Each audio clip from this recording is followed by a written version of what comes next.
Hola, soy el Dr. Jorge Almendares y les doy la bienvenida a esta tercera videoclase sobre las fracturas del sistema musculoesquelético. En esta sesión profundizaremos en los patrones y la clasificación, el diagnóstico por imagen y las fracturas en poblaciones especiales.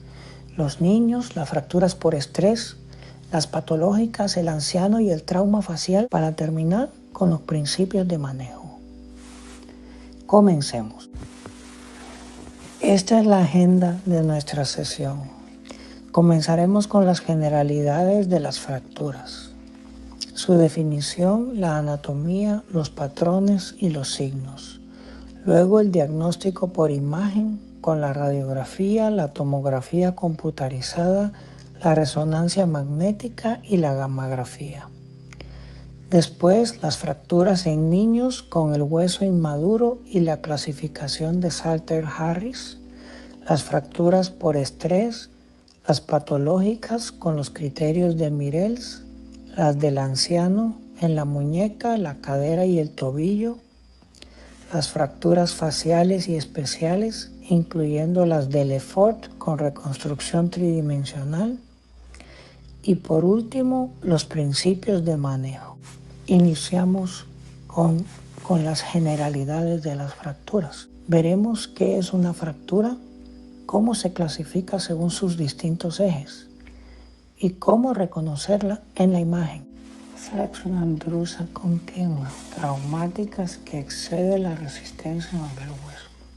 Las fracturas por estrés por microtraumatismos repetidos sobre hueso sano, y las patológicas por un trauma menor sobre un hueso previamente debilitado.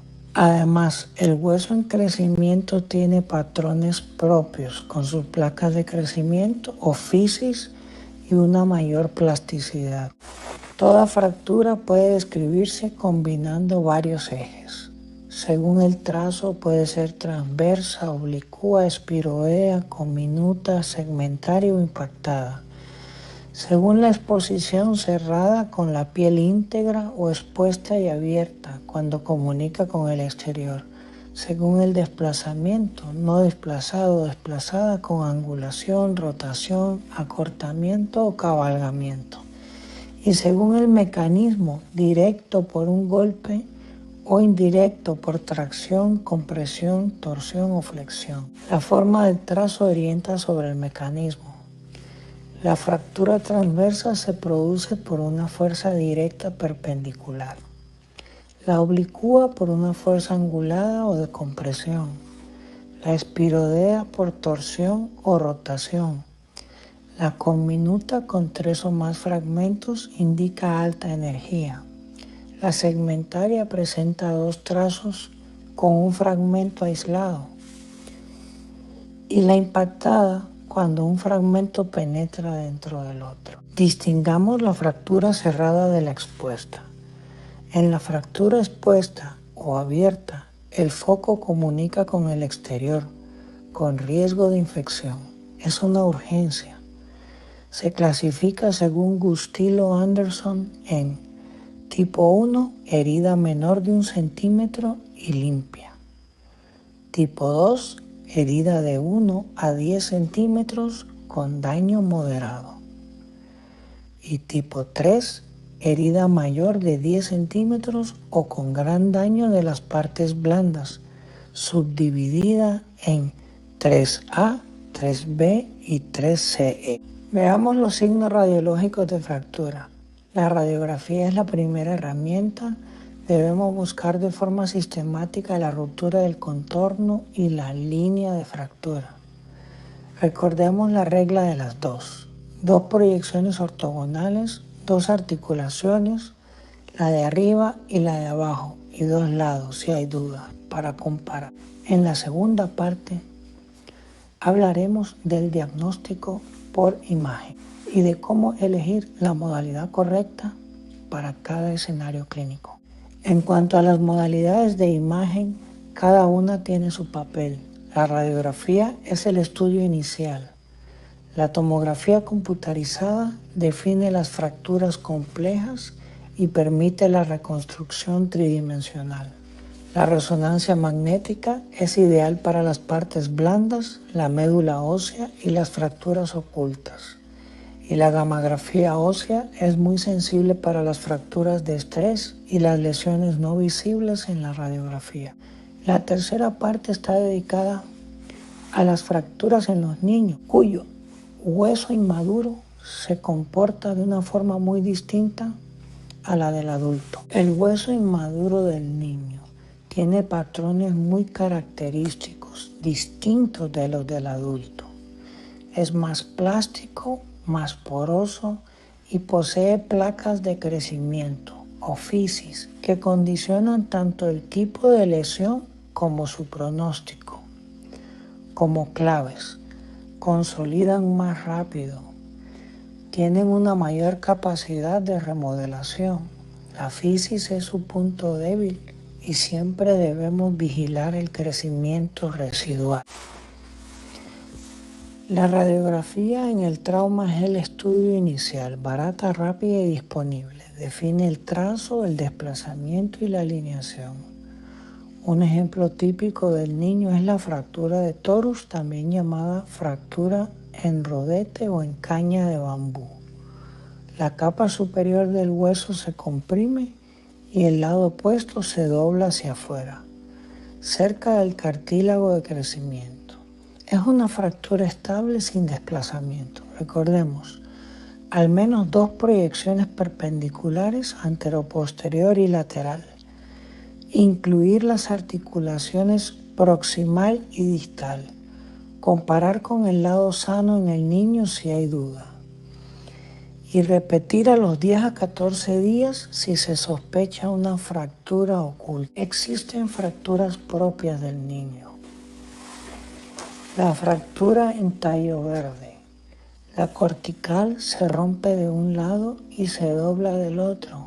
Recibe ese nombre porque el trazo recuerda al de un tallo verde que no se quiebra por completo, sino que se inflexiona. Y la fractura metafisaria cruza la porción superior o inferior del cuerpo del hueso, sin afectar el cartílago de crecimiento. La tomografía computarizada con cortes multiplanares y reconstrucción tridimensional es muy útil en las fracturas articulares y complejas.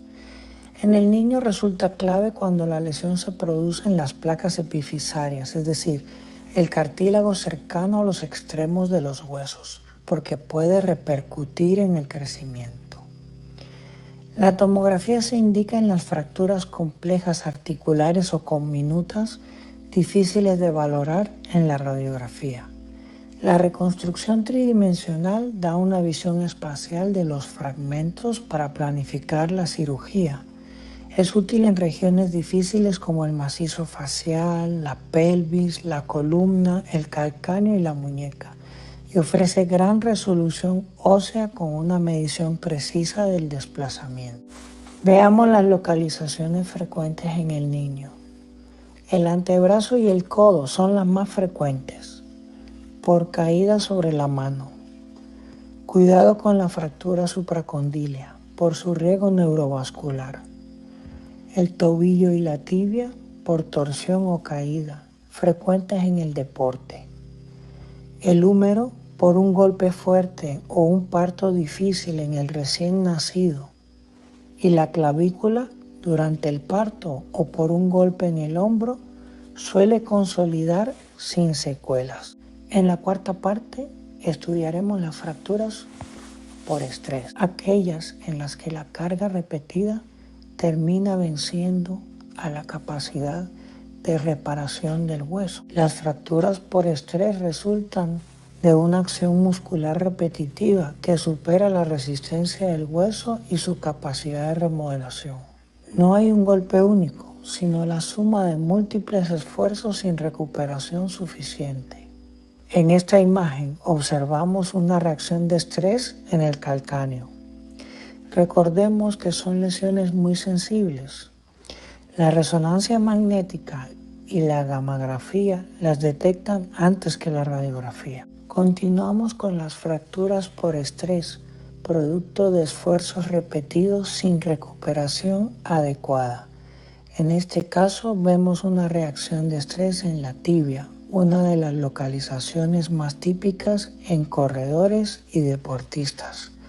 Igual que antes, la resonancia magnética y la gammagrafía son más sensibles que la radiografía para detectarla de forma precoz. Otro ejemplo de fractura por estrés es la de la sínfisis púbica, por la sobrecarga repetida en la pelvis. Recordemos que el mecanismo es la suma de microtraumatismos sin recuperación suficiente. Y de nuevo, la resonancia magnética y la gammagrafía permiten el diagnóstico antes de que la lesión sea visible en la radiografía. También pueden aparecer fracturas por estrés en el hueso sesamoideo, en el pie, por la carga repetida. El principio es el mismo: microtrauma acumulado que vence la reparación ósea. La resonancia magnética y la gammagrafía siguen siendo las técnicas más sensibles para detectarla de manera temprana. Por último, la reacción de estrés en los metatarsos, muy frecuente por la marcha prolongada y la actividad repetitiva. Es la clásica fractura del recluta o de la marcha. Una vez más, ante la sospecha clínica y una radiografía normal, la resonancia magnética y la gammagrafía confirman el diagnóstico. La quinta parte trata sobre las fracturas patológicas producidas por un trauma mínimo sobre un hueso previamente enfermo o debilitado. Las fracturas patológicas se producen por traumatismos de baja energía sobre una zona de debilidad del hueso por una anormalidad preexistente. Entre las causas frecuentes están las metástasis óseas de mama, próstata, pulmón, riñón y tiroides, la osteoporosis con fracturas por fragilidad, los tumores óseos primarios y las lesiones quísticas, y la osteomielitis y las enfermedades metabólicas. En la imagen vemos fracturas transversas patológicas de fémur y húmero. Los criterios de Mirels predican el riesgo de fractura en una lesión metastásica y guían la fijación profiláctica. Se valoran 4 variables, cada una de 1 a 3 puntos. La localización, la mayor puntuación es la región peritrocanteria. El dolor, siendo máximo el dolor funcional o mecánico.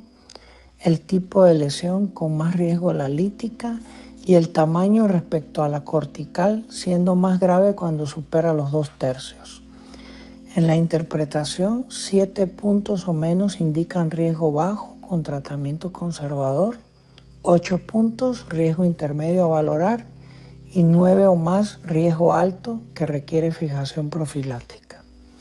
Prevenir la fractura patológica ofrece mejores resultados que tratarla ya establecida con procedimientos menos complejos. En la sexta parte abordaremos las fracturas en el anciano marcadas por la osteoporosis, las caídas y la fragilidad ósea. En el anciano, el envejecimiento con la pérdida de agilidad, equilibrio y fuerza junto con la osteoporosis favorece las caídas y las fracturas por fragilidad.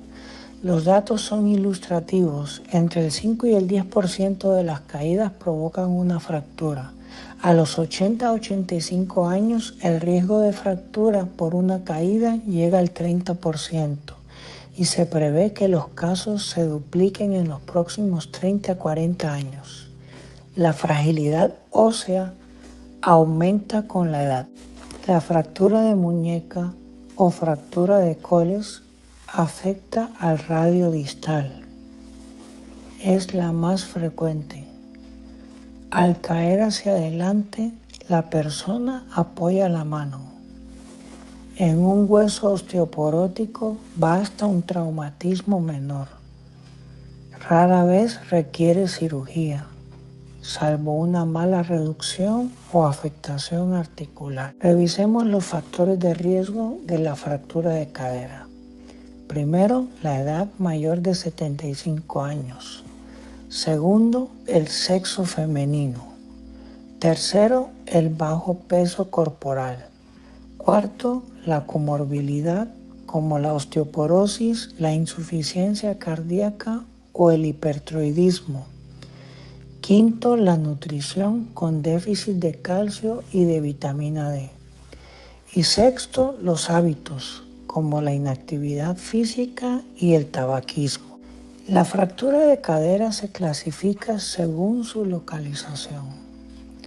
Las extracapsulares incluyen las fracturas transtrocantéricas y las subtrocantéricas. Y las intracapsulares comprenden las fracturas de la cabeza, las subcapitales, las transcervicales y las basicervicales. Esta distinción es fundamental porque orienta el tratamiento y el pronóstico. Insistamos en esta clasificación por su importancia clínica.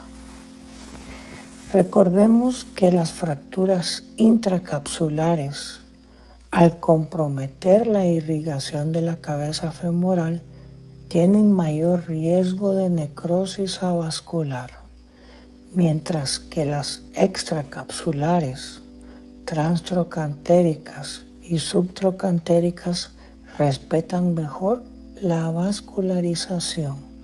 Por eso la localización determina la técnica quirúrgica que se elige. Aquí observamos una radiografía de cadera en proyección anteroposterior que muestra la fractura. La radiografía es el estudio inicial para confirmar el diagnóstico, valorar la localización del trazo y planificar el tratamiento.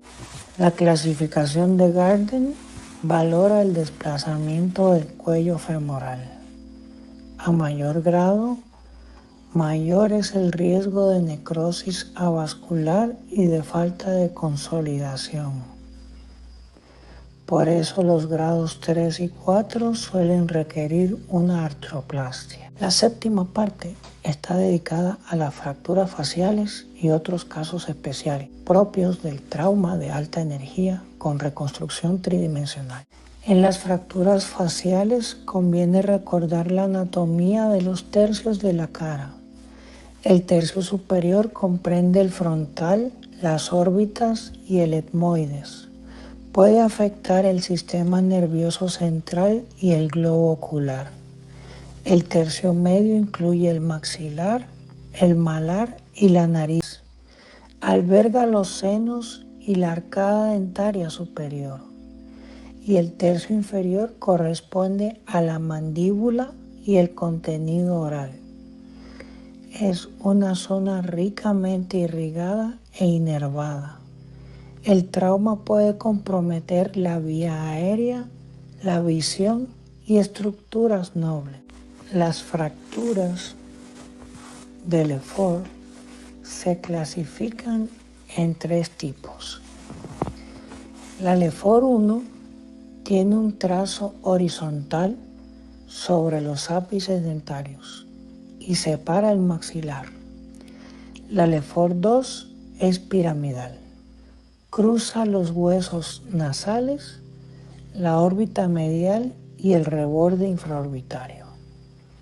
Y la Lefort 3 produce una disfunción craneofacial, separando los huesos faciales de la base del cráneo. Veamos el primer caso, un trauma facial en un motociclista. Se trata de un paciente de 40 años con un accidente en motocicleta y trauma facial por el paso de la rueda sobre la cara.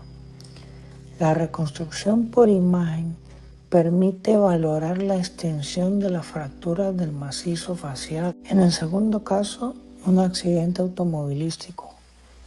Un paciente de 35 años con múltiples fracturas del macizo facial estudiadas mediante reconstrucción volumétrica tridimensional que facilita la planificación quirúrgica.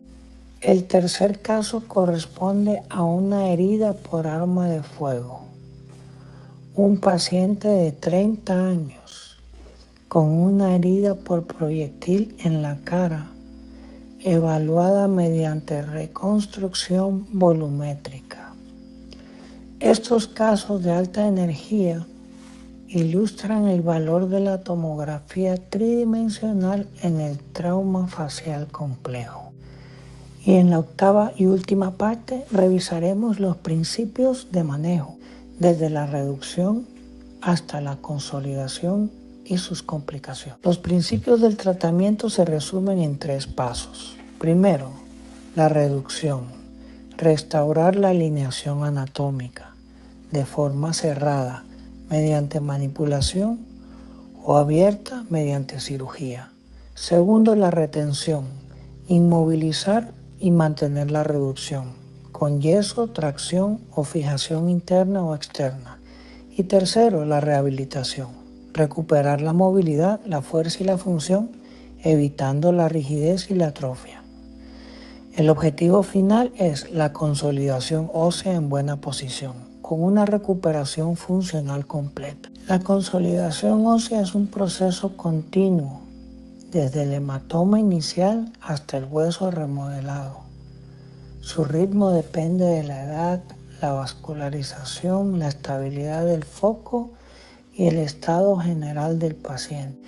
Debemos conocer las complicaciones de las fracturas. El retardo de consolidación cuando la fractura tarda más de lo esperado en unir. La pseudoartrosis o ausencia de consolidación que da una falsa articulación.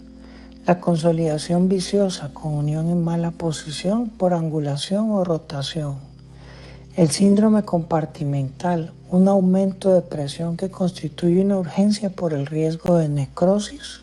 La necrosis avascular, muerte ósea por pérdida de la irrigación típica de la cadera y el escafoides.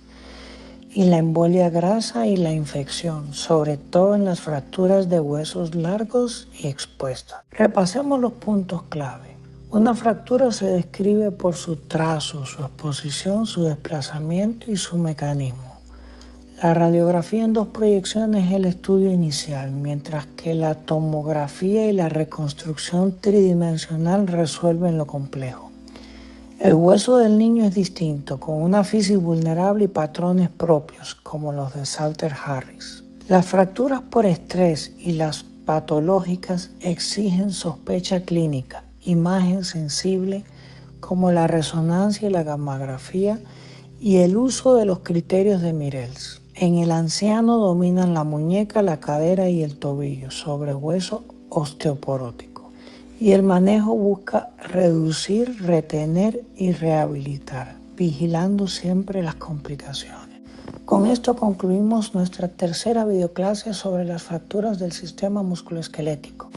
Hemos revisado los patrones y la clasificación, el diagnóstico por imagen y las fracturas en el niño, por estrés, patológicas en el anciano y faciales, además de los principios de manejo. Espero que esta revisión les sea de gran utilidad en su práctica clínica. Muchas gracias por su atención. Soy el doctor Jorge Almendares y nos vemos en la próxima sesión.